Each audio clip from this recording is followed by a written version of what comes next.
he chose his path through the narrow walkways carefully. This place smelled too clean, too new for an ancient burial site. His mother's voice continued to harp at him to turn back. He had heeded her advice his whole life, until now. He had an opportunity to gain immortality. That had to be worth the risk of entering the cave of the damned, as those in his mother's secret coven had referenced it in hushed conversation. His heart hurt when he thought of how disappointed she would be, if she still lived, at him breaking his word. But she was long gone, as were his father and 2 siblings. Of his 2 parents, his mother had possessed by far the greater power. She'd carried the blood of the witch Skinwalker Perita, his Celtic, many times great-grandmother, who had lived during the time of the Viking raids on this land. Perita's village had been near this cave when the area was still known as Ossory. Poor Perita had been only 15 when she arrived too late to save her child from dying with many others in here. Perita raced to the cave when she heard the Vikings were raiding her village. Another woman had been watching her baby while Perita cooked. She and the other mothers had agreed that if danger came to their home and their men were outnumbered, they'd hide all the children in the defensible cavern. With a severe downslope to the narrow entrance, the women believed they had the best chance at killing the heathens in small batches by using the cave mouth as a choke point.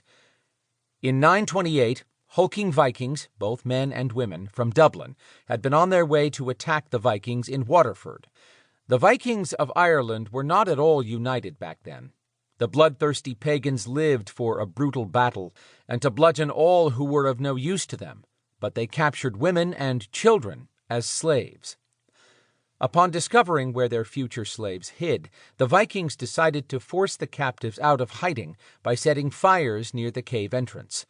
Unfortunately, 1,000 innocent women and children died of asphyxiation.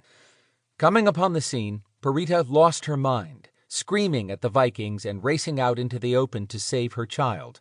As her captors dragged her away, she cursed them.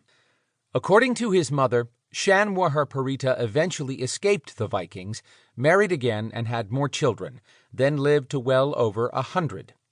But she never forgot her murdered child. She spent a year perfecting a spell that pushed the King of England to slaughter young Dane males of fighting age.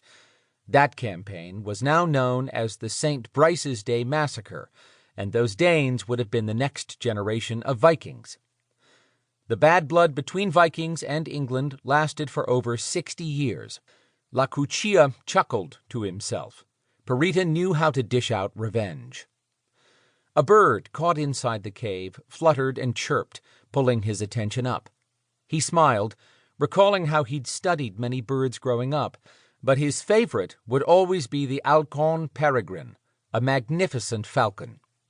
He'd been sad over his prized bird faltering with age until inspiration struck and he realized how his falcon would become even more valuable after death.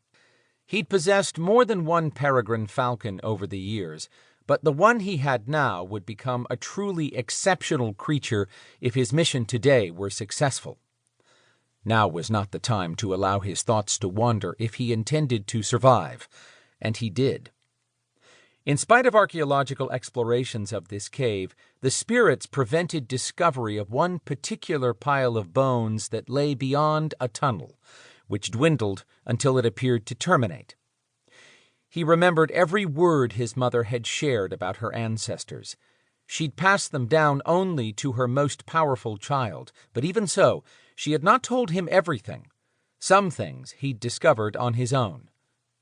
When he encountered a printed sign ordering him to go no farther, he slipped by and continued to the tunnel he'd waited his entire life to enter.